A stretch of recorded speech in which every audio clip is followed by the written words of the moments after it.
Hare Krishna. So thank you everyone for joining us today.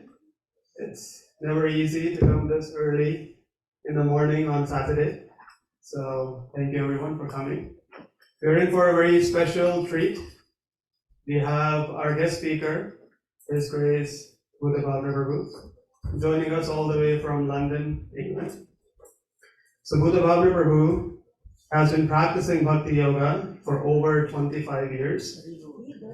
Initially, he was drawn to this yoga during his studies at the London School of Economics. He's a graduate in philosophy and economics and has become a sought-after speaker addressing institutes like Oxford and Cambridge. His insights on Bhakti wisdom has gained popularity in Europe, India, Canada, and the US. He focuses on practical application, especially in leadership, relationships, and personal spiritual growth. Bhuta Prabhu also mentors professionals globally, and his recent podcast explores self-esteem and the team personality model.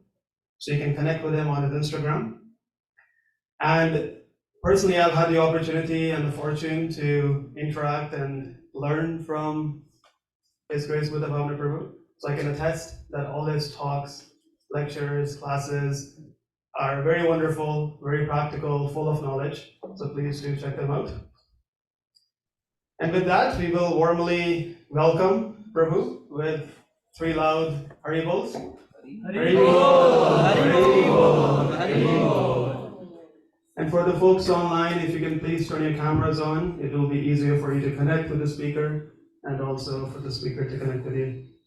So with that, I can pass it on to Prabhu. Hare Krishna. Hare Krishna. Hare Krishna. Thank you so much for. Okay, I can hear a little bit of reverberation. Maybe if others can mute so that it's not coming through twice in terms of sound. Okay, that's better. Thank you so much. So I wanted to say, well, a great honor it is to be here, to be able to share with all of you, and in this sharing, we're all able to learn, to grow, and to develop as we're learning from the Srimad Bhagavatam. I also want to take this opportunity to say thank you to the temple management, to the temple council as well for helping to make this arrangement happen. Really grateful to be here. So what we will do, I will just offer some respects to the Bhagavatam. Then we will read certain aspects of the Srimad Bhagavatam. So we are reading around the area of the first canto of Srimad Bhagavatam, chapter 6, text number 28 through to 33. We'll just focus in on a few key areas within that section, and I'll also give some context as well. Okay. Om Namo Bhagavate Vasudevaya. Om Namo Bhagavate Vasudevaya. Om Namo Bhagavate Vasudevaya. Before we read, just before we start, there's one thing I wanted to share, and that is that we know that we tend to recall about 70% of what we discuss, 80% of what we experience, and 90 to 95% of what we share. I'm going to therefore encourage all of us on this session, as we go through, if you have any questions, we'll make some time for questions at the end. But most importantly, I'm going to encourage all of us, even beyond the class, to share something that we heard in this section of Bhagavatam, something that we reflected on, discussed together in this section of Bhagavatam, maybe even something that was asked as a question. But we're going to encourage this culture. The Srimad Bhagavatam is a voice of the Lord. But whenever we reflect on the Lord's teachings, whenever we reflect on the teachings of the Lord's devotees, and especially we'll see here, whenever we repeat or share that glorification, it has such extremely powerful effect on the mind, on the heart, and it really waters the seed of our devotion and allows us to really grow in spiritual life. Over the years of trying to study and share these teachings, I've constantly seen how there are many opportunities for us to really grow and flourish in spiritual life, but it requires a certain type of application. And if we don't apply the teachings properly, we don't see the same outcomes. Okay, so as we stated, we're reading from the Srimad Bhagavatam. What I will do is I will share my screen. So if you bear with me. We're reading from the Srimad Bhagavatam. Okay, my computer's a little bit slow to develop, so that's fine. But what I'll do is I will actually read first this particular section of the Bhagavatam. What I thought we would do is we'll read the verses themselves, and then what we'll do is we'll focus in on a particular purport, which we will then explore in a bit more detail, but while also covering some of the key points from previous verses as well. Okay, so just to give some background to this particular area of the Bhagavatam, all the Bhagavatam is incredibly powerful, transformative, beneficial. So this chapter, so first canto, which is on creation, chapter 6, as you can see, titled Conversation Between Narada and Vyasadeva. And at the beginning of this chapter, Vyasadeva is asking a few questions to Narada. He's inquiring from Narada as to how he became the person that he is. And then as we're getting into the area that we're reading from, so beginning with verse number 28, we hear Narada start to explain so many things to Vyas. Okay, so what we will do is we will read the English, so 28, 29, all the way through to 32. We'll chant 33, we'll read the purport to 33, then we'll make some summary points. Okay, so this is Narada speaking to Vyasadeva. He says as follows: having been awarded a transcendental body, befitting an associate of the personality of Godhead, I quit the body made of 5 material elements, and thus all acquired fruitive results of work, karma, stopped. Text number 29. At the end of the millennium, when the personality of Godhead, Lord Narayan, lay down within the water of devastation, Brahma began to enter into him, along with all creative elements, and I also entered through his breathing. So here, Narada is talking about how when the Lord retracts all of his energy, including the living entities as well, then Narada entered also into the Lord's form. Prabhupada also touches upon that in the purport. After 4,300,000,000 solar years, when Brahma awoke to create again by the will of the Lord, all the rishis like Marichi, Angira, Atri, and so on were created from the transcendental body of the Lord, and I also appeared along with them. Text number 31. Since then, by the grace of the Almighty Vishnu, I travel everywhere without restriction, both in the transcendental world and in the 3 divisions of the material world. This is because I'm fixed in unbroken devotional service to the Lord. Text number 32. And thus I travel constantly singing the transcendental message of the glories of the Lord, vibrating this instrument called a veena, which is charged with transcendental sound and which was given to me by Lord Krishna. So we're going to chant, we're going to read 33, including the purport, then we'll have some discussion. So the Sanskrit, Pragayanta Swaviryani Tirthapada Priyasrava Sravaha Ahuta Eva Me Shigram Darshanam Yati Chetasi. Translation. The Supreme Lord Sri Krishna, whose glories and activities are pleasing to hear, at once appears on the seat of my heart as if called for, as soon as I begin to chant his holy activities. This is a very, very powerful, very important verse and purport. Purport by Srila Prabhupada. The absolute personality of Godhead is not different from his transcendental name, form, pastimes, and sound vibrations thereof. As soon as a pure devotee engages himself in the pure devotional service of hearing, chanting, and remembering the name, fame, and activities of the Lord, at once he, that's Krishna, becomes visible to the transcendental eyes of the pure devotee by reflecting himself on the mirror of the heart by spiritual television. Therefore, a pure devotee who is related with the Lord in loving transcendental service can experience the presence of the Lord at every moment. It is a natural psychology in every individual case that a person likes to hear and enjoy his personal glories enumerated by others. That is a natural instinct, and the Lord, being also an individual personality like others, is not an exception to this psychology.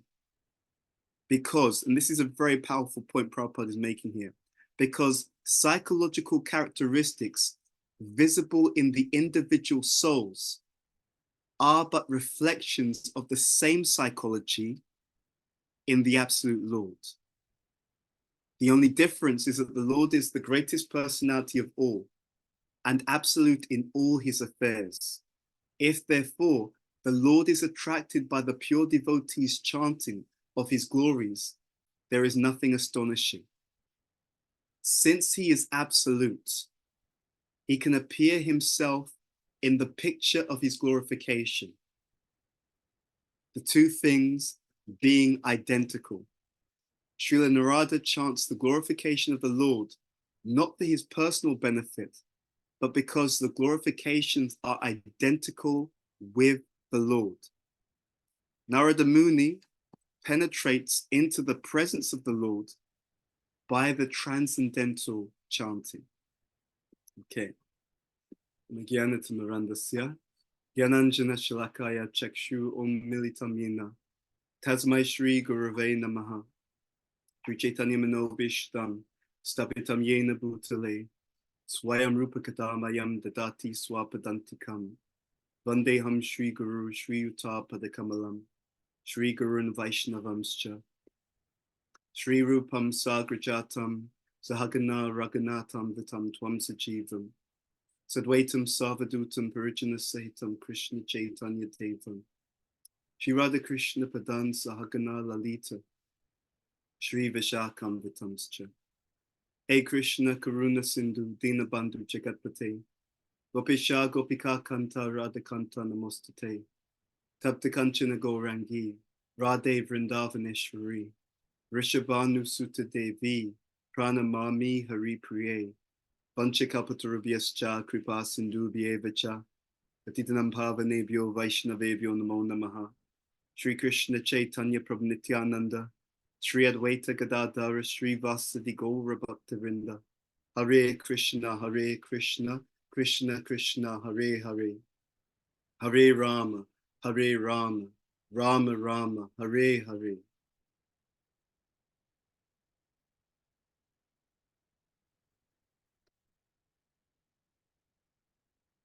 So we request the blessings of all the assembled devotees, so that by your blessings, by your mercy, by your empowerment, we can speak something today that will help us all on our spiritual journey. And again, I really want to say how grateful I am to be amongst all of you in this wonderful culture of bhakti. Because bhakti is a real life. It is the juice or the essence of life. Let's try to explore some of these wonderful insights which the Srimad Bhagavatam is giving us. So we started at verse number 28. Narada is speaking to Vyas, answering his questions. Everything about the Srimad Bhagavatam is a transcendental teaching. Everything. We're not just meant to understand. We're meant to have such a deep understanding that actually we embody. And that embodiment that comes through proper inquiry. You'll see again and again, it's not just the substance of the Bhagavatam, it's also the form of the Bhagavatam. Everything has meaning, pregnant with meaning. So when we read the Bhagavatam, just as we're seeing at the beginning of this chapter, we're being given an approach to knowledge. And you'll find that the beauty and the power and the elegance of the Bhagavatam is that the Bhagavatam is just like fine cloth. Fine cloth means what? It means everything is intricately done. Everything is intricately put together. And it's put together in such a quality and harmonious way that we understand that there's great value here. What do I mean by that? This chapter begins with Vyasadeva asking all these questions. That is a reflection. Vyasadeva is actually an incarnation, but he's taking that mood of humility and submission to his teacher, to his guru, Narada. And that, just the quality of that exchange reflects Krishna's own teachings to Arjuna. Tad vidi pratena, pariprasnena sevaya, upadekshanti te jnanam, jnaninas tat vadashinaha. So what you have in the beauty of the Bhagavatam is you have teachings which are constantly reflected, reverberated, echoed, role modeled. So Krishna will say something and his devotees will do it. And then you'll see the result of that behavior. So you can call this the ecosystem of transformation. Krishna will tell Arjuna, you approach a bona fide spiritual master, inquire from him submissively, render service unto him, right? He can show you the truth because he is tad vidi, he has seen the truth. Vyasadeva here, he begins by making these requests to Narada. How is it possible that you have this kind of body? Right? Narada is explaining, having been awarded a transcendental body befitting an associate of the personality of Godhead, the body made of 5 material elements, and thus all acquired fruitive results of work karma stopped. That's a really important point. What are these 5 material elements? Again, reflection of the Bhagavad Gita. In Bhagavad Gita, Krishna says, Bhumya ponalavaya karmana buddhievacha ahankrityami bina prakriti ashtada. Earth, water, fire, air, ether. These 5 material elements which make up this material body. Then he will go on to explain the subtle body. Karmana buddhievacha ahankra ityami bina prakriti ashtada. Mana buddhi evacha. Mana means mind, buddhi means intelligence, ahankara means false ego. So the body is made up of certain ingredients. The body is made up of certain ingredients, and every ingredient has its flavor, isn't it? Right? When you, I'm sure some of you are good cooks. I'm not such a good cook, right? I like to use lots of technology to make shortcuts, right? So I've got a soup maker, I've got this, I've got that. But some of you are good cooks. And you know every ingredient, you know what each ingredient brings to the recipe.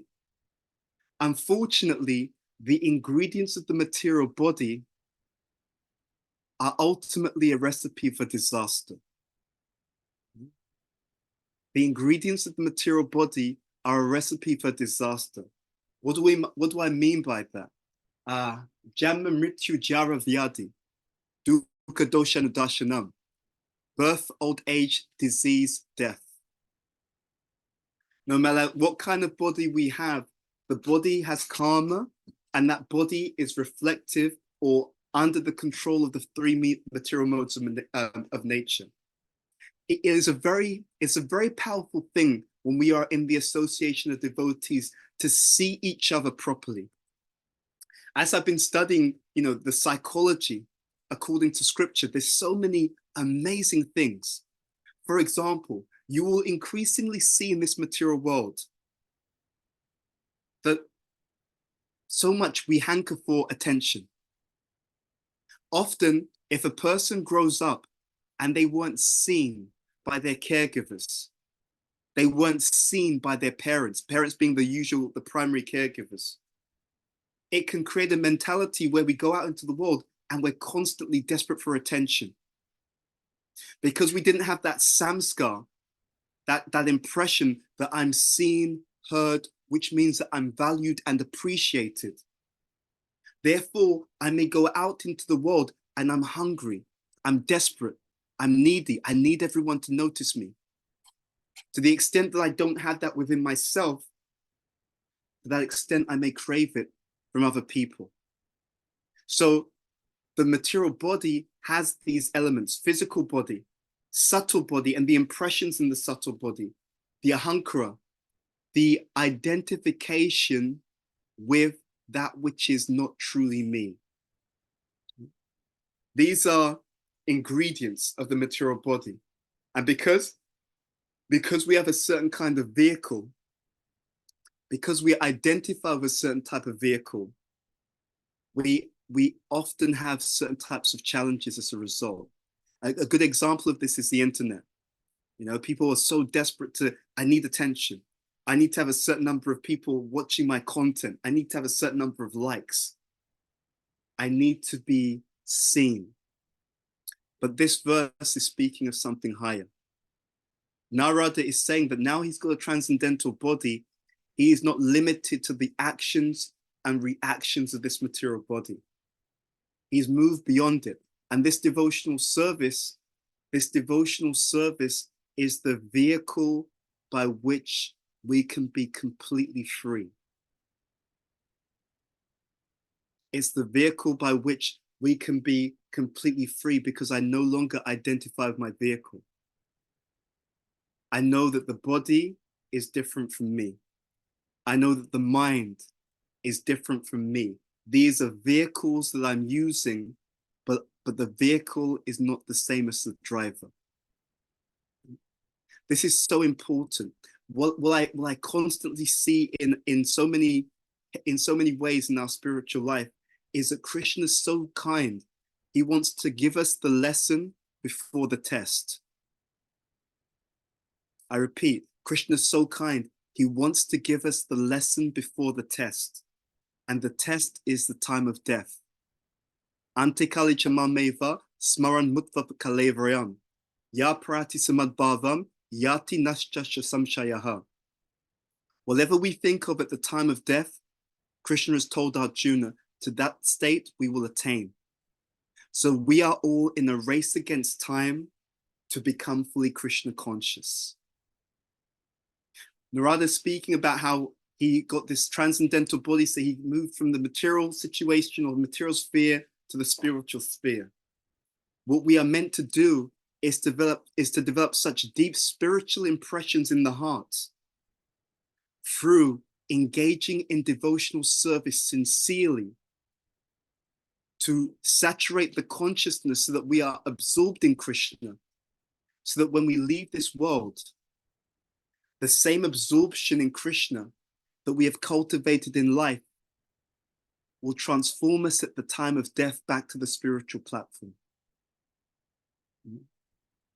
So life is a preparation for death, and death is actually an illusion if we are on the transcendental platform. If we have reached that stage, then death only attains to the body and the mind, but we will know that we will live forever. It's very, very important. Another wonderful point about this series of verses is this ability to see things clearly. There's a wonderful realization that we can have about the way that the material energy works on our bodies and works on our lives. There's these three modes of material nature: sattvam, rajas, tama, iti, gune, prakriti, sambhavaha. So in the mode of ignorance, it's as bad as it looks. Okay, so something is the mode of ignorance. You go into a situation, it's dirty, it's unclean. The mode of ignorance is as bad as it looks. The mode of passion looks better than it is. Okay, so sometimes when we're dealing with situations in the mode of passion, it looks amazing. The packaging looks amazing. But when you get into it, you find that it's not quite what it seems to be. You know, sometimes I remember years ago when, they probably still do it right now, when a movie gets released, they will spend so much money hyping up the movie. It's the best film ever, you know, starring X, Y, and Z, you know, blockbuster, the biggest film in this genre of all time. And then you actually see the movie and you think, it wasn't all that. Right? The advertising, the hype was greater than the reality. That's the mode of passion. The mode of passion looks better than it actually is. The mode of goodness is better than it looks. The mode of goodness is better than it looks. We know that from the Bhagavad Gita. What does Krishna say in the Bhagavad Gita? He says, activities in the mode of goodness, happiness in the mode of goodness begins like poison, but ends like nectar. So the mode of ignorance is as bad as it looks. Mode of passion looks better than it actually is. Mode of goodness is better than it looks. But then we have the transcendental platform. Here Narada's talking about being awarded a transcendental body. The transcendental platform, Shuddha Sattva, is literally out of this world. So when we have this proper spiritual vision, we can make proper choices. Do I want to choose something in ignorance? Do I want to choose something in passion? No. Even goodness? No. I'm looking for something which is fully transcendental. This understanding about how to see the world clearly is so deeply important, because our decisions are made upon our perception.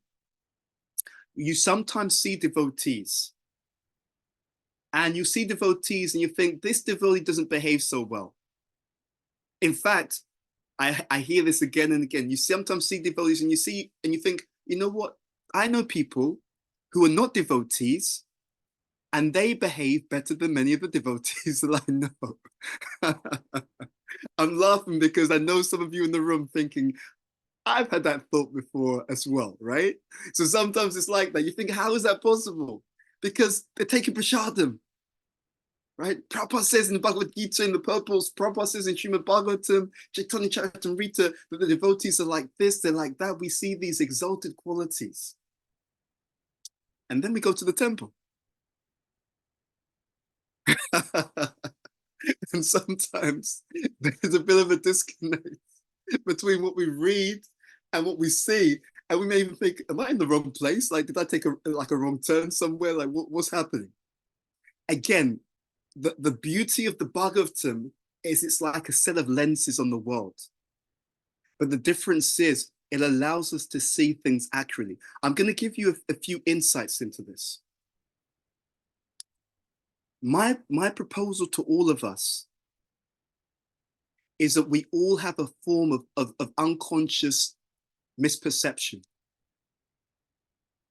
And the more that we read the scriptures, the more that we hear, the more that we inquire, and most importantly, not just reading, hearing, and inquiring, the more that we chant, but most importantly, the more that we do this with a sincere desire to know the truth. And I echo this. The more the entire teaching comes alive for us. For example, and I was speaking to someone about this. I'm not sure if they wanted to hear this, to be honest, but I just wanted to tell them the truth anyway. They were making that point to me. I've got some people that I know, colleagues, friends, etc. They're not devotees, and they often behave better than the devotees. And I told them, I said, you're not seeing things clearly. And they were a bit taken aback. And I understood why they would be taken aback. And I started to unpack it for them. I said, you're not making a proper comparison. In my almost 30 years of trying to practice Krishna consciousness, I started to see that there's this unconscious misperception. What I told them was the following. I said, what you will find is that you're not comparing like for like. I said to them, what you will find is that if you look more closely, what you're doing is you're comparing the devotees in the mode of ignorance or passion with your friends or colleagues who are in the mode of goodness. And I said that if you wanted to make a proper comparison, what you would actually have to do is compare the devotees in the mode of ignorance to the non-devotees in the mode of ignorance, to compare the devotees in the mode of passion to the non-devotees in the mode of passion, and compare the devotees in the mode of goodness to the non-devotees in the mode of goodness. That was my point. That's a fair comparison. Not that we compare the lowest in one category with the highest in another category. That's not a fair comparison.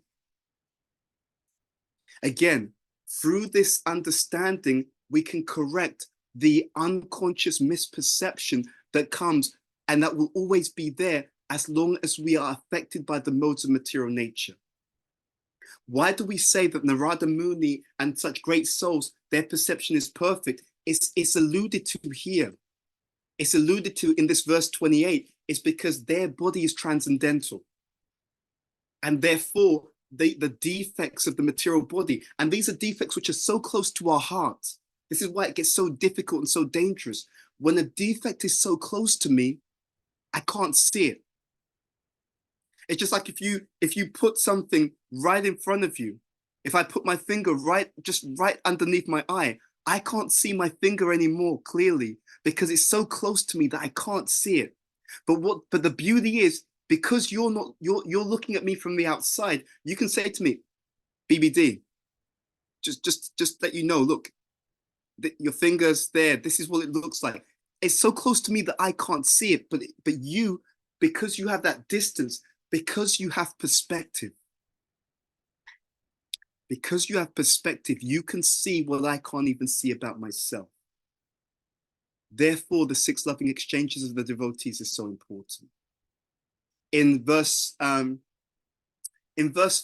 it talks about this huge duration of time. After 4,300,000,000 solar years, when Brahma awoke to create again by the will of the Lord, all the rishis, and so on were created from the transcendental body of the Lord. It's so important to understand things in perspective. Again, carrying on with that theme. You see, some of the things that we take for granted, to other living entities, even on this planet, they'll think like, wow, ISKCON Calgary, they've got mystic powers, mystic abilities. What do I mean by that? See, let's break this down for you. So our duration of life is relative to the type of body that we have. Okay, I'm touching upon this concept which is given in this verse, text number 30. Because Brahma, his body is of a much more subtle quality. He lives for a much longer period of time. For him, we're like ants. We exist for just like a flicker of a moment compared to his length of life. And for us, the duration of life that we have, for an ant, they think, wow, this is amazing. These humans, they're like demigods. They exist for such a long period of time. They can move huge distances in one step. Because the ant's body is very small in dimension, it may take a day to walk from one side of the house to another side of the house. For us, we can do the same distance in seconds. So bodies are relative. Time is relative to body. And this is really important because, again, it puts everything in perspective. So just like the ant looks at us and thinks, wow, that's mystical. We may look at the demigods and think, oh, that's incredible. Wow, they can do this, they can do that. But on their platform, it's normal. And this is why we're not trying to aim to go back to the heavenly planets. What is the heavenly world? The heavenly world is, you've experienced the equivalent of visiting the heavenly planets every time you go on holiday. Isn't it? Every time you go on holiday, you leave work alone, right? You check into some hotel, it's got a swimming pool, probably in some really wonderful climate. People will be serving you meals, right? You'll be lying down at the swimming pool, drinking this and drinking that, nice meals. You may play some sports. There's absolutely no work. You don't even check your work email, right? But the difficulty is what? The difficulty is we can't stay there. We can go there, but we can't stay there. And you know what? Sometimes, I'm sure many of us have experienced it. Sometimes when you go back to work, it's even harder because you now have the contrast of what it was like to be in a really luxury environment, just living it up, right? That's the whole point. These are temporary situations. That situations don't last. No matter how long the body, no matter how long the length of life of that particular body is, from the highest to the lowest. Abrahma Bhuva Loka. From the highest planet to the lowest, these are all places of birth, old age, disease, death. So we can't stay there. We want a permanent solution to the trouble of the material existence. In verse 31, Narada is saying that since by the grace of the Almighty Vishnu, he can travel everywhere. Now he also explains the formula. Why was he given that freedom? This is really important. This is because I am fixed in unbroken devotional service of the Lord. Ladies and gentlemen, I want to put it before you that this is the magic formula. This is our magic formula for freedom. When we are fixed in unbroken devotional service, we become free. This is the secret of the Bhagavatam. This is the secret of the Bhagavatam. When we surrender to the material energy, what happens? When we surrender to the material energy, we become more addicted and enslaved. Right? Prabhupada will sometimes explain, how does a living entity take birth as a tree? It's because that living entity lived in such a way that it was in the mode of ignorance, showing off its naked body. And the laws of material nature are so strong that the laws of material nature see that behavior, see that desire and say, well, okay, hold on. I've given you this human form of life, which is meant for self-realization. But instead, all you're doing is showing off your naked body.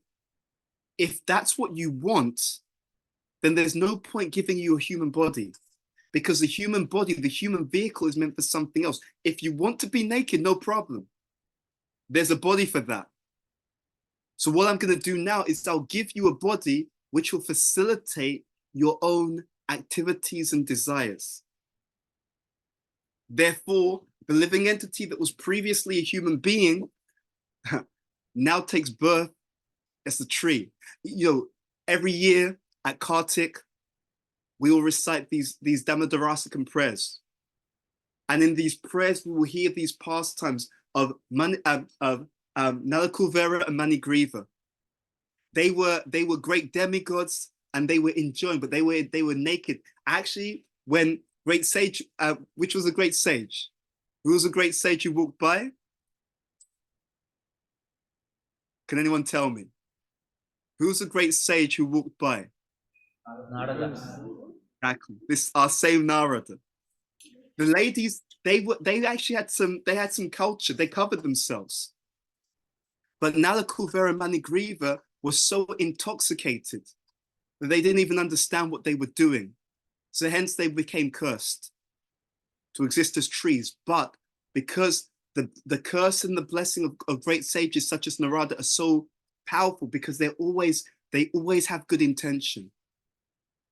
Therefore, they were actually ultimately liberated by the mercy of the Supreme Personality of Godhead. So we understand that there are different types of bodies, but there's also freedom. And that freedom, the freedom comes when we surrender. This is the amazing secret of devotional life. You will actually find, and you can test this, you will actually find that the more someone surrenders to Krishna, the more they actually have freedom. It's an amazing paradox. The opposite is also true. The more that someone actually doesn't surrender to Krishna, the more they actually become restricted. It's an amazing paradox that plays out in the life of every single living entity. In other words, there are two types of structure. You could say that the material life is represented by the prison. It's a kind of structure, but it's a structure that does not allow you any freedom. You get restricted, held within. But then there's another type of structure, which is devotional practice. That is like a ladder. A ladder is also a structure, but it has a different effect. What does the ladder allow us to do? The ladder allows me to reach a certain position that I could not reach by myself. So it's a structure, but it's a structure or a framework that gives liberation. That's the difference. It is a framework that actually liberates the living entity. So therefore, devotional service, if it's practiced properly, as Narada Muni is alluding to here, we actually gain that freedom because of being fixed in unbroken devotional service. And he'll go on to explain what does it allow him to do? Text number 32, and thus I travel, constantly singing the transcendental message of the glories of the Lord. Now to text number 33. The Supreme Lord Sri Krishna, whose glories and activities are pleasing to hear, at once appears on the seat of my heart as if called for as soon as I begin to chant his holy activities.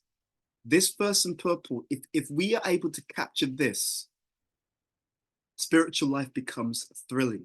There's a lot here that Prabhupada talks about in the verse in the purple. Prabhupada in this purple says that Krishna's psychology and our psychology have certain things in common.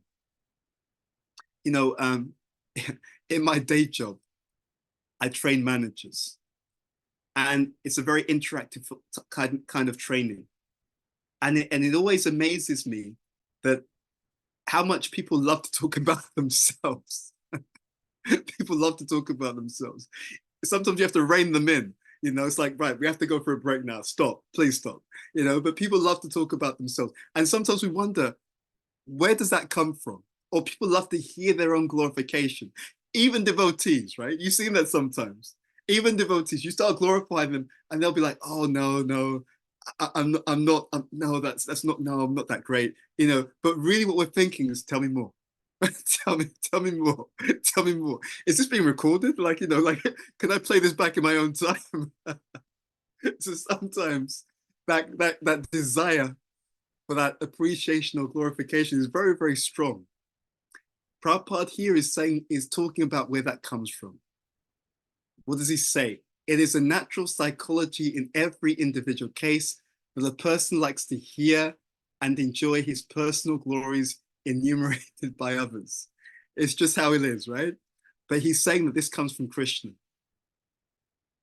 He's saying that desire comes from Krishna. But what does Krishna do when that happens?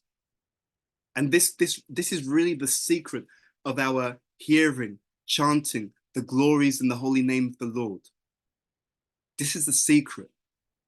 What we're doing is we're glorifying someone. We're calling upon someone, and we're trying to call upon that person with love. One of the most powerful ways we can do this is through the gateway of gratitude. In other words, we can call a name and we can glorify with love through the gateway of gratitude. I want to invite you to just take a moment to think about something that you're genuinely grateful to Krishna for. For some of you, it may be your partner.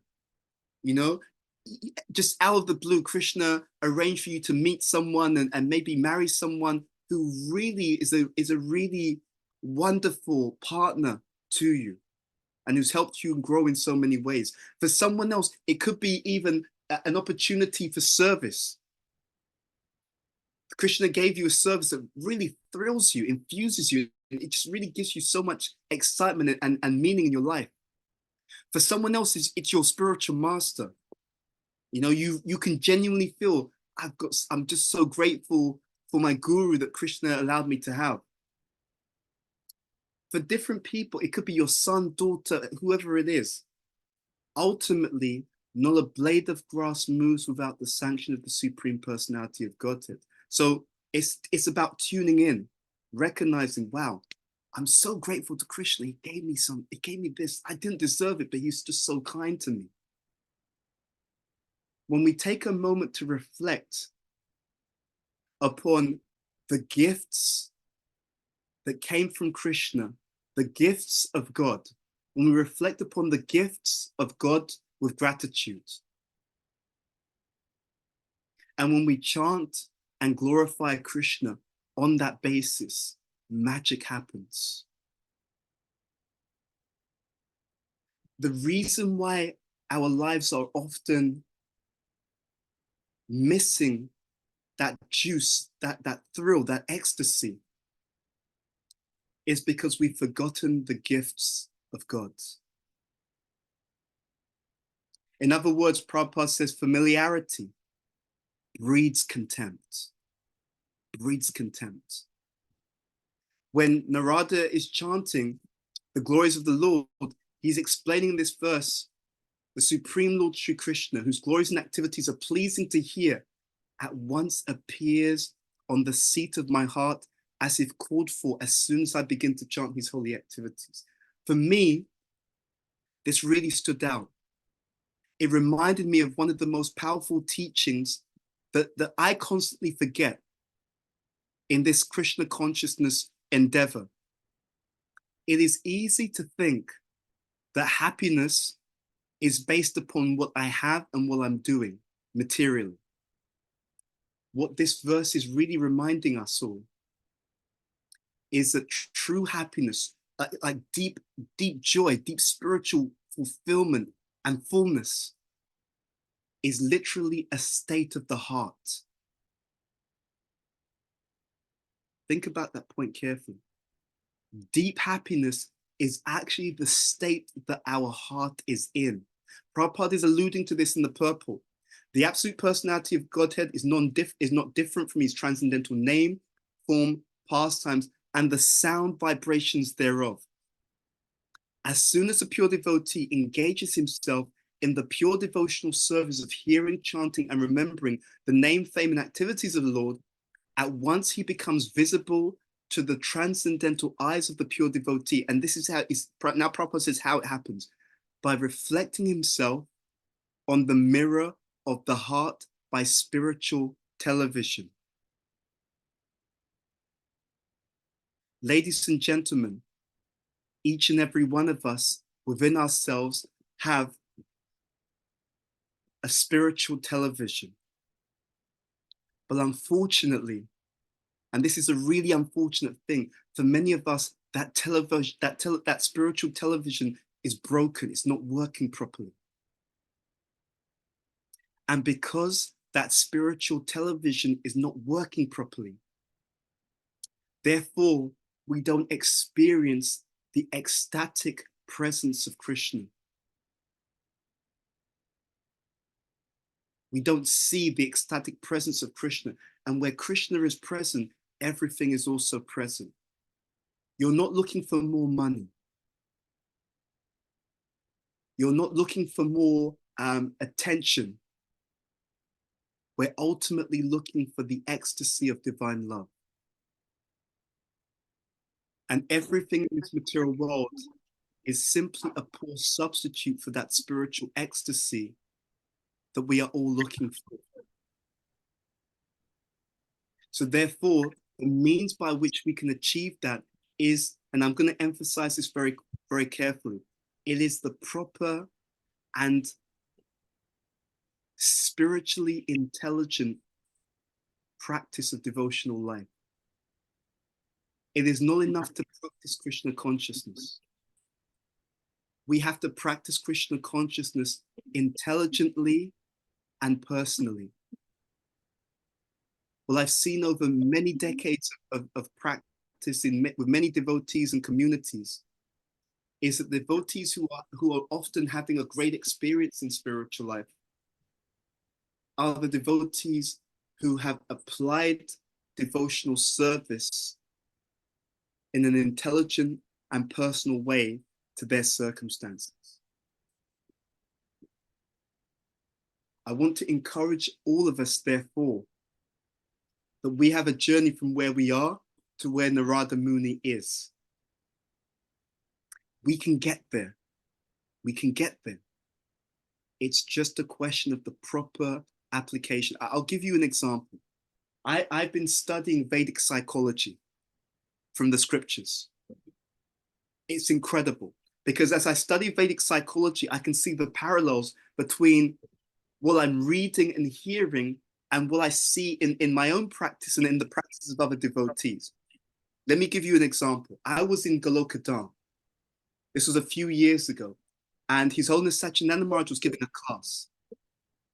And in the class, he was talking about the importance of spiritual practice at the beginning and I'm going to okay, I've muted that person, no problem. The enthusiasm is appreciated though. So he was speaking about what happens at the beginning and end of our day. And then as I studied Vedic psychology and also saw its parallels with neuroscience, I understood that there's a term called neuroplasticity. That means there are times when the mind is more impressionable. Okay? So what someone does right at the beginning of the day and what someone does right at the end of the day are particularly important. Now just take a moment to think about this. In the modern, highly technological world that we live in, what do people tend to do right at the beginning of the day? What do they reach for right at the beginning of the day? What do you think, honestly?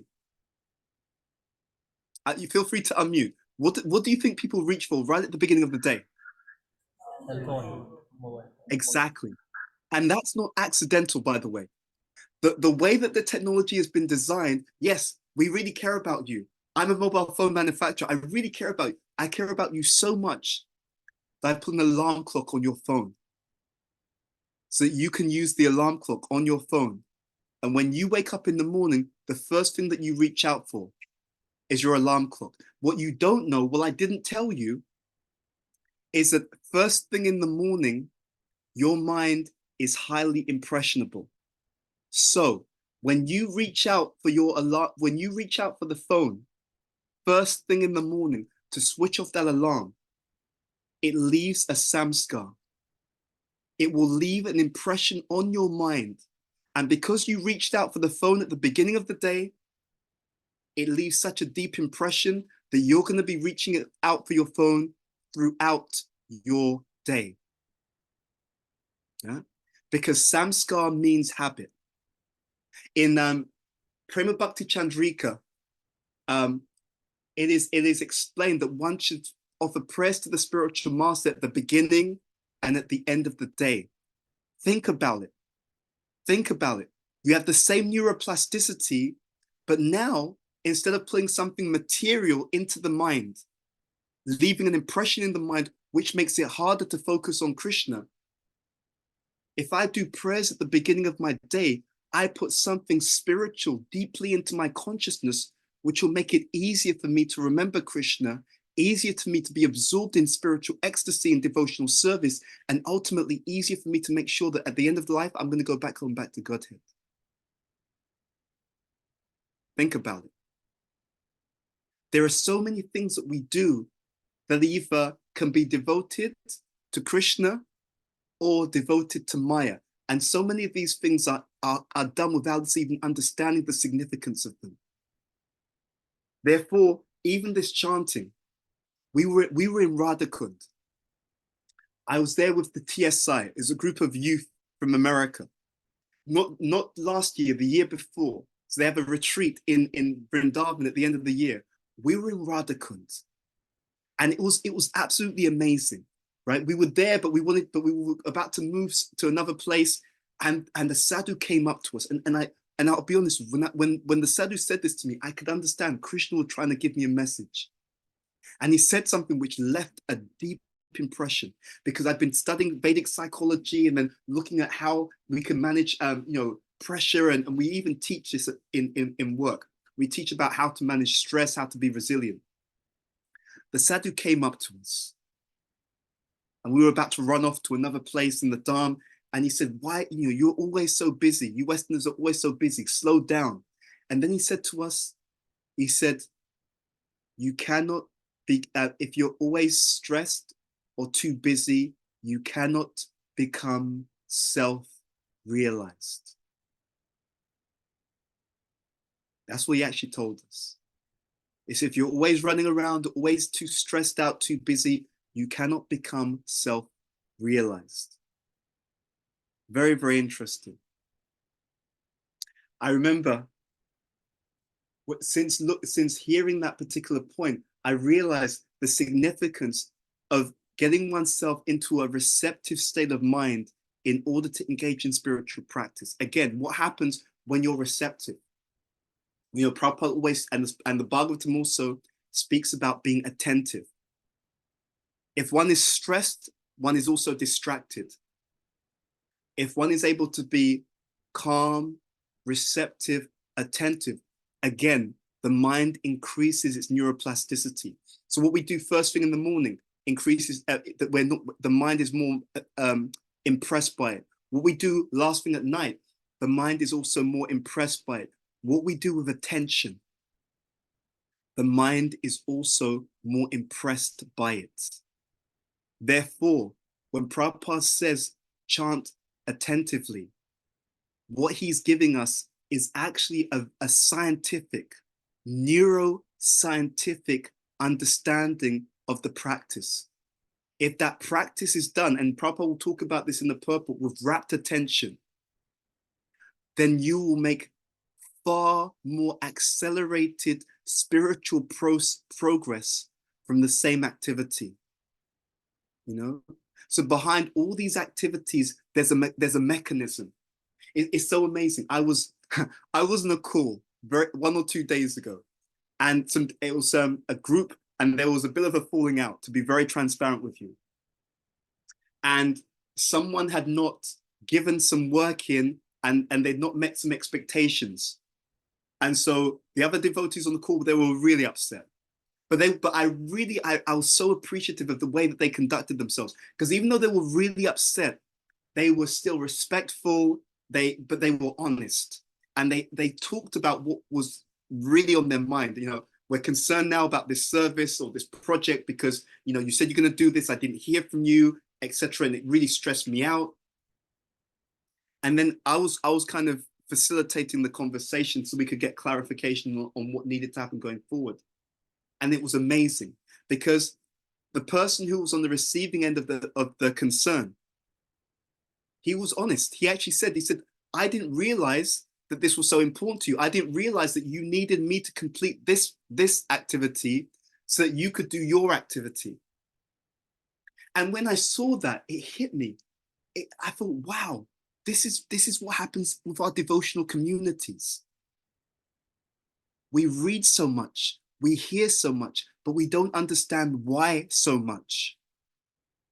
So we may read, oh, be attentive. Yeah, be attentive. Yeah, but I don't know why. So if I don't do anything, if I don't chant attentively, nothing much, I don't think anything happens. Usually, unfortunately, but being very honest, most of the people around me, they're also not chanting attentively. So we all seem to be the same. So I don't think it's a big deal. But then I don't make that same great spiritual advancement that I can make.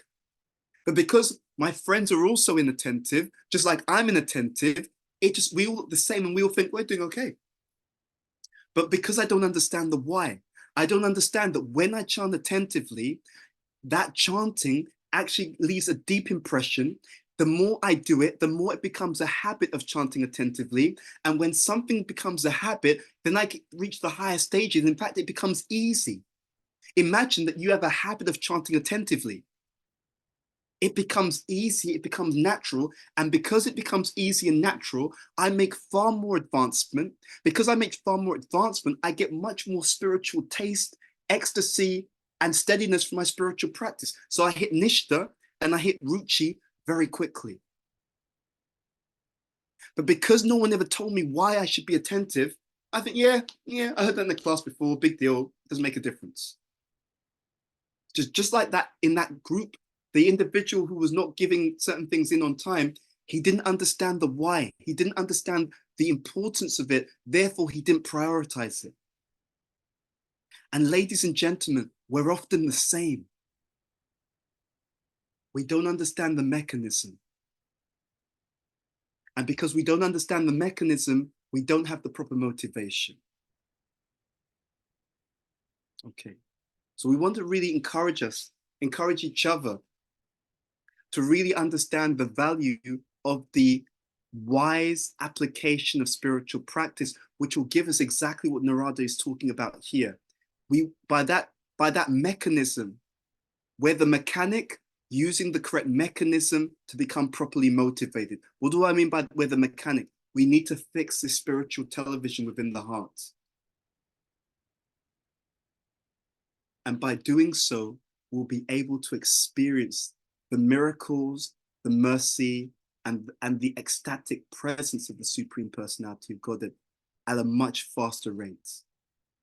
Okay, so let me pause here and open up for any questions or comments.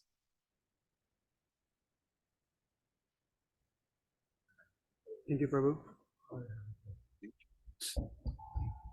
Thank you so much for that wonderful class and some very practical examples. Anyone has any questions? Yes. You want to come here? Hare Krishna. Vaishaka Kripa Sindhu Evacha Pavitanam Pavanita Vaishnava. Today I have a question to myself first. I am practicing Krishna consciousness 30 years, and so far I am unable to chant properly. Attending chanting. Can you give me some Guru Mantra for that? Did you ask for some? That was the last part of the question. Can you give me some Guru Mantra. Guru Mantra? The Hare Krishna Maha Mantra is the mantra, but it's about how we practice that mantra. You know, there's many things you can do. I'll tell you something I was thinking about recently. There's many different forms of advice that have been given in the scriptures and by our acharyas. Different things resonate more with some people than others. Bhaktivinoda Thakur says something very interesting. I'm a very visual person. Bhaktivinoda Thakur advises that one should chant blindfolded. I'm not saying that you should do that. You have to see what works for you. But Bhaktivinoda Thakur, think about this. In the age that we are in, where there's so much visual stimulation through technology, smartphones, he actually says that you should actually blindfold yourself and then chant. Isn't that an interesting technique? Because if you actually are blindfolded and then you're chanting, even if someone's pinging you on your mobile phone, you won't see it. And if you keep doing it, it becomes a habit, you know? But the key thing I'll say to you is that we should always try to learn and grow with the association and guidance of other devotees. So what I find very, very useful and what I will recommend is to go to devotees who know you, but also go to devotees ideally who know you and who themselves have a taste for chanting. You know, I was thinking this, it actually came to me this morning. There's a gap in the devotional communities for japa coaches. You could actually have in our ISKCON communities japa coaches, and what they would do is that they would sit with people who want to improve their japa and coach them, like one-on-one or group coaching on japa. So small groups get together and it's like they're chanting together, you know, they're giving some reading together, they're giving some encouragement when the person's chanting to stay attentive until and unless it becomes a habit. So what happens is when it tips into a very healthy space is when we have a habit of attentive practice. And you could have in our entire spiritual, our ISKCON community, you could have japa coaches.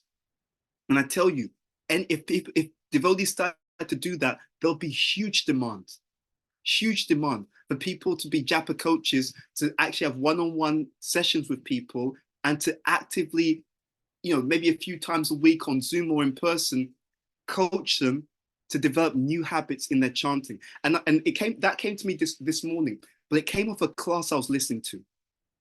So I was listening to a Q&A. It was a brilliant Q&A. And in the Q&A, one of the questions that came up was about association. And because we hear in different places that one should have the direct association of pure devotees. So the speaker in the Q&A, he answered the question beautifully. And he explained, he said, actually, yes, of course, whenever we can, but you should know the mechanism behind association. He said the reason why association is so important is because association leaves the strongest samskar, the strongest impression, the deepest impressions. So if we can associate with great devotees, pure devotees, enthusiastic devotees, it actually accelerates our bhakti, because whatever we do in that association leaves deeper and stronger devotional impressions on the consciousness. He was explaining, however, even if we don't have that association, still, when we hear and read and chant attentively, when we hear classes attentively, that also leaves an impression. And of course, the more attentive, the more receptive, the deeper the impression.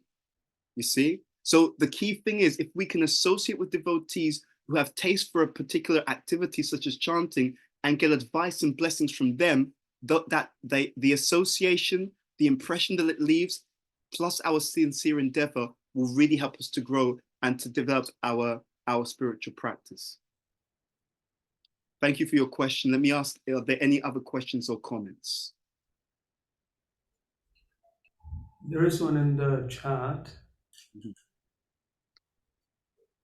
saying, can you please elaborate on how we follow Krishna consciousness intelligently based on our circumstances? Yeah. So this is a whole seminar in itself, but I'll try and give one or two key highlights. What I've seen is that devotees, we often don't know how to practice it according to our circumstances. And because we don't practice Krishna consciousness according to our actual circumstances, we sometimes lack the enthusiasm in our spiritual life that we would have if we practiced it differently. I'll give you one or two examples. You see, I'm going to share my own skeptical nature. For years, in certain places in ISKCON, I would hear devotees say things like, devotees don't cooperate. And usually when a person says that, what they really mean is, these devotees don't do what I tell them, right? They don't cooperate with me, right? So usually I'm in charge and I want you to do what I tell you, right? But you're not doing it. So now I'll say, Prabhupada said, devotees don't, devotees should love, there should be love and trust, devotees should cooperate. But really what I actually mean is devotees don't do what I tell them. So I'm misapplying the philosophy. Linked to that is this idea of association. Look, when I see people do that, I say, look, devotees are cooperating, but I want you to understand, they're just not cooperating with you. And the thing I want you to ask yourself is, why is it they're not cooperating with you, but they are cooperating with other devotees? You see? So what I'm trying to get at is that, yes, ISKCON is a huge place and there's millions of devotees. So we say association. Association or sangha is a principle. The detail is which devotees you're associating with. Is that intelligent? Have you chosen wisely the correct association that doesn't give up on you, but also doesn't give in to you? In other words, have you consciously chosen association that's going to elevate you? Or is it, I just hang out with whoever happens to be around, and then I say, oh, I'm not going anywhere. This is what I mean by intelligent application of Krishna consciousness. So all the things that we hear about, they're principles. But then how you apply them, that requires a bit of intelligent application. You see? Another example, devotees want to chant. Yes, okay, good. But have I set my life up so I've got some quality, good time and space to chant? Or am I chanting when I'm completely burnt out? So chanting is a principle, but carving out the right space to chant, that's a detail, because it has to be done according to my circumstances, ideally in the morning, of course. Okay, so we're gonna attend a spiritual festival. That's a principle, but where are you attending that festival, right? So maybe it's Kartik and you're gonna attend a spiritual program, but you have an opportunity now to attend that program in Vrindavan, where you're going to get 1,000 times the same benefit. Okay, so you're attending the same program, the same festival, but now you're attending it in a holy dham. You're going to get even more benefit. Amazing, right? Devotees are going to engage in devotional service. Okay, but now there's an opportunity for you to do a service where you can get association of senior Vaishnavas. There's an opportunity for you to do a service where you can get to really help so many more devotees or people. There's now a chance where you can do a service where you can use your skills or capabilities to offer more quality. So it's not just the principle, It's how we apply the principle in our own day-to-day lives. And that's what I mean by intelligent following. What I often see respectfully is that we engage in Krishna consciousness, but unintelligently. And then because it's not a very wise application, therefore we have all kinds of struggles that we absolutely could have avoided. Honest, I mean, and I'll be honest, it's heartbreaking. I sometimes see devotees, even in their grahasta ashram, it's just like a struggle.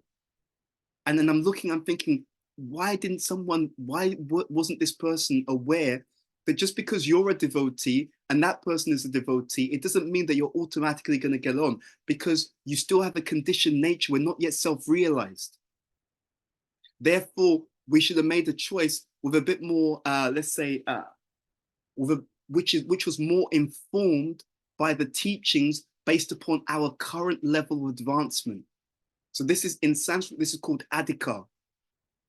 So to give another example, Prabhupada came to the West by himself.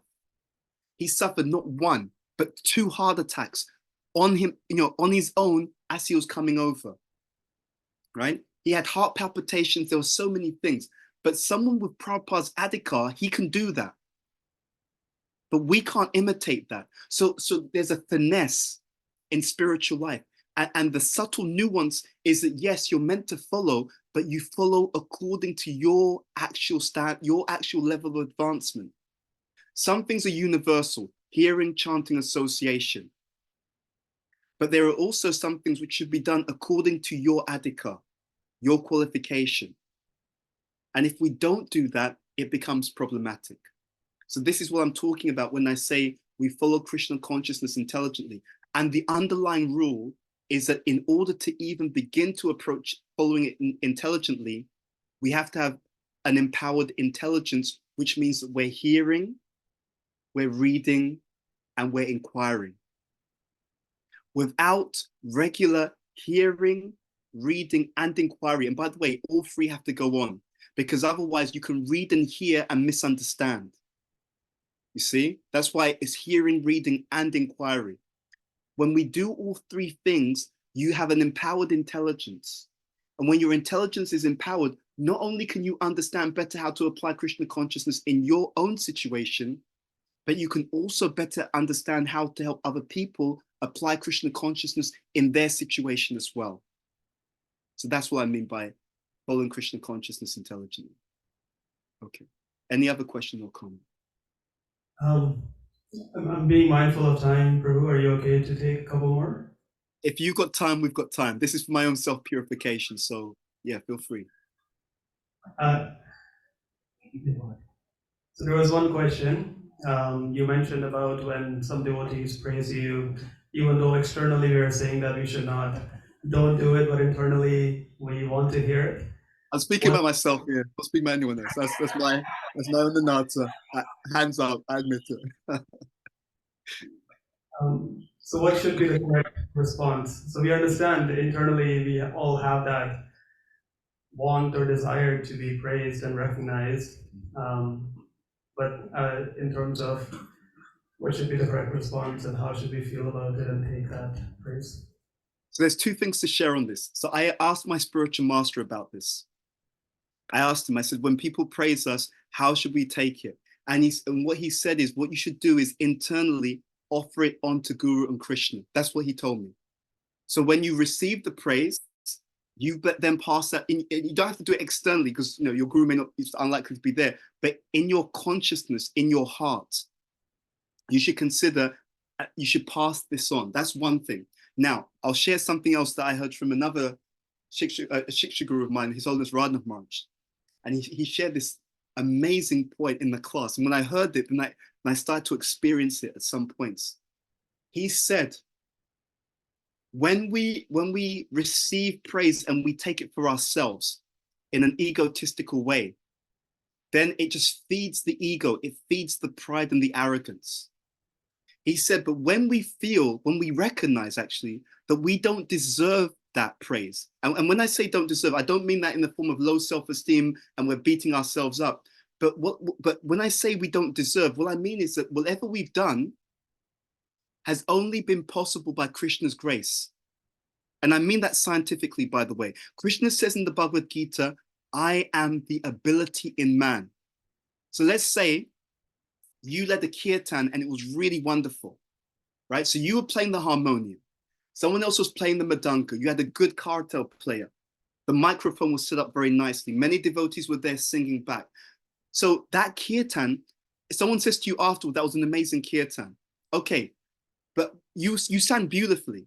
But that voice that you sang so beautifully with, there's been other times in your life where you had a cold or a flu and your voice was hoarse. You could hardly speak. Why were you able to sing at all? You were able to sing because you had your immune system was working and your voice came out properly. That's one point. You were able to get to the temple for the kirtan because the traffic wasn't too bad and the vehicle that you were using was working. If there'd been a traffic accident, you wouldn't have got to the temple. Okay, you were able to play the harmonium because the temple paid for the harmonium. It wasn't your own. You don't have a harmonium. But someone else put the harmonium there that you were able to use and it was working. If the harmonium was broken, you wouldn't be able to use it. There was a good madanga player. That person was a madanga player. They've been practicing madanga for 10, 15 years and they were there in the room and they got there just like you did. There was no traffic for them. They were in good health so they could play, right? In other words, whatever we so-called did, it's only possible because of literally thousands of other arrangements which are completely outside of our control, right? Just like now, I'm speaking to you on Zoom. If my Wi-Fi goes down or there's some kind of power cut, I can't speak to you. Doesn't matter how many books I've read, how much I want to give the class. I'm dependent on a range of other circumstances which have nothing to do with me. So when we say we're not the doer, it's not, oh, it's a sentiment, we just feel that way. And, it's like, no, it's a reality. It's a logical fact. Whatever I want to do is only possible if so many other factors which are outside of my control fall into place. And who allows those other factors to fall into place? It's Krishna. So Srila Radha Maharaj, when he was talking about this, he said, when we receive this praise and we don't feel that we deserve it, we know that there are so many other factors that made this happen, whatever we're being praised for, then we experience that praise. He said, instead of it going to the ego, which eats it up and is greedy for more, that praise touches the heart and it's experienced as causeless mercy and love. Think about that. So he said, when you receive it like that and you don't feel that, yes, I deserved it. It's not an egotist. It's not the ego receiving it. It's not like, yeah, actually, you know what? It's about time you realize how wonderful I am. And you know what? What you're praising me for, actually, that's only 10%. I also did this as well. Now, come on, praise me for that too. You see, when it's received in the proper mood, it actually generates such a deep feeling of love and being appreciated and being valued in a way that stimulates literally the soul. So that's the way that we should receive it. Yeah, and it's not a sentiment. It's recognizing that actually even the abilities that we have, we didn't create that ability. When you'll see carefully, if you study many people are born with certain traits. Some people are good at management. They had that samskar from birth. Maybe they went on 1 or 2 courses which refined what they had, but the samskar's there from birth. It's not like, I made myself a great manager. No, it's a samskar that Krishna allowed you to have. So this is the mood. This is the actual understanding. Yeah. Hope that answers the question. Thank you, Prabhu. We'll just take one more. And Hare Krishna Prabhu, Dandavat Pranam, Jai Shri Prabhupada. Very beautiful class, first of all, Prabhu. Thanks for being with us. I was reading the purport and I was thinking Srila Prabhupada is one of the greatest kavis, poet or writers, because which poet has written 18,000 purports and Bhagavad Gita and so many books. We know every word that Srila Prabhupada writes is transcendental, but in every of his purports, we see there is one, key point that we should take away home. As you said, we should work on that. And actually, I was thinking about that spiritual television. And no wonder you came back to that line, and that shows us how much you love Srila Prabhupada. When I was thinking of that spiritual television, And I was thinking that even in this material world, we need some eyes to see a television. So to see that spiritual television, Prabhu, I was thinking about that verse. What is that? Prema Anjana Churita Bhakti Vilochanena Santa Sada Hridaya Vilokayanti Yana Shama Sundar Achintya Guna Swarupam Govindamadi Purusham Tamaham Bhajami. I was thinking how I can see that spiritual television, Prabhu, where I can get that those eyes with a, as Prabhupada says, with a pulp of love of Sri Krishna. And sometimes, Prabhu, we feel that we can see the television, but we fall down again, Prabhu, in this mode of passion sometime, where we are trying to enjoy our own senses instead of serving the words of Guru Maharaj and Srila Prabhupada, and instead of serving Krishna. So, Prabhu, please, in a few words, let us know how to be on that platform always, where we can see Krishna always, and how to have that love of Krishna in our eyes so we can see that spiritual television. Thank you, Prabhu. Thank you for a wonderful question. It's interesting that you're asking that question. I was thinking about something related to this yesterday. To be very honest with you, we in the conditioned state, we are like a person who's walking around like a war zone. There are many war zones in the world where they have all these different landmines all around the ground. And we're trying to get from one side of the war zone to safety. But we can't see, we don't know where the landmines are. So this is why this point about amanitvam, humility, is so important. What does humility mean? Humility means I recognize I can't see everything. And then the second thing is pridelessness. What does pridelessness mean?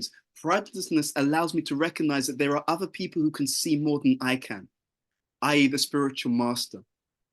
Okay, so then there's a third factor. The third factor is surrender. So first of all, I'm humble enough to recognize I have faults. I can't see everything.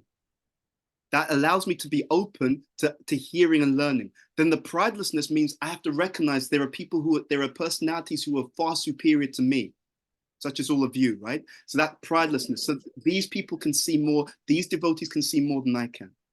And then the third factor is surrender. Surrender means I can now follow. So this tatvidi pratena priprasnena sevaya upadikshanti jnanam jnaninas tatpadashinaha. What is happening? What is happening is that I'm on the battlefield and I'm completely blind. But my spiritual master can see. So therefore, he starts directing me. Walk left, stop. Don't even take another step in front of you. Take 2 steps to the right. Yeah, and then he's taking me around all the landmines of the material world, all the different traps of Maya. Okay, and not only that, while he's doing that, he's also giving me instructions as to how to take a certain type of medicine. And what is that medicine doing? It is actually it is curing the disease condition. It is curing the disease condition. In Krishna consciousness, we're not learning to see. We're actually restoring our original sight. In other words, this pramanjana charita bhakti vilochanena, this is the original condition of the living entity. Love for Krishna is our original condition. The material energy that we're in and the material identification, that's our artificial situation. To use an analogy, someone has been drowning underwater for a long time, right? And they're almost about to die. Then someone dives in and pulls them out. You pull them out of the water, what happens? They're breathing, but their breathing is very labored. Is their breathing labored? Is labored? Is it labored because that's unusual for them? No, breathing is normal for every human being. Why is it so unusual and artificial at this time? It's because they've just come out of a very unnatural situation. So as we come out of the unnatural situation of being in the material energy, the bhakti that is natural, first of all, it feels strange. It feels labored. I've got to do this, chant this, read this, hear this, associate like this. At first, it feels unnatural, but it feels unnatural because we're coming out of an unnatural situation. But that same person who was almost drowning, who's now been saved, after a while, that breathing will become again natural. Okay? In the same way, this pramanjana charita bhakti vilochanena, that comes as we remove those things which are artificial to the real self. There's a saying that perfection is not when there is nothing more to add. Perfection is when there is nothing more to take away. So just like a great sculptor, Krishna is the ideal sculptor. What does he do? In this Cheto Darpana Marjanam, he's sculpting, he's taking away everything that is artificial to the soul, removing it. The practice of bhakti yoga is removing all that is artificial to the soul. And then all that is left is our real consciousness. Therefore, the example that's given is this Cheto Darpana Marjanam, cleansing the mirror. It doesn't say constructing a mirror. It says cleaning the mirror. If the mirror was in its natural state, we would be able to see Krishna and see ourselves. The mirror would have its complete reflective power. But the mirror is covered with so many millions and billions of lifetimes of material contamination, so the dust is all there, so we can't see anything. That doesn't mean that the mirror is dysfunctional, it's just covered. So we have to clean away the dust so we can actually see the reality once again. I hope that answers your question.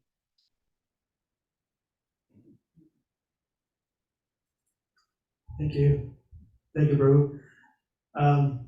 I see that we're already at 9:30. So if there are any further questions, I know there is a question on chat as well. Please send those questions to Malvika Mataji, and then she can forward them to Prabhu and get you the answers. Prabhuji, there is a question. Why God create world and what is the reason behind it? I'm going to pause there. I'm going to check with the organizers in terms of time first, or if that's something I should just message Malvika about. What say the organizers? Yes, I think you can message to Malvika Mataji, and then we can forward it to her. Okay, no problem. By the way, it's a great question. Thank you for the question. So with that, thank you again for giving us the opportunity to listen to you, to hear from you, and hopefully we get this on a regular basis, that you're able to join us for our Bhagavatam class. And hopefully you're able to get here in person, and we're able to get your association that way.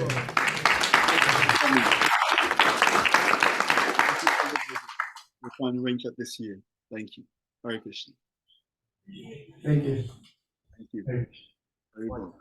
Take care, and thank you for allowing me to share something for my own purification. Very grateful. Hare Krishna. Hare Krishna.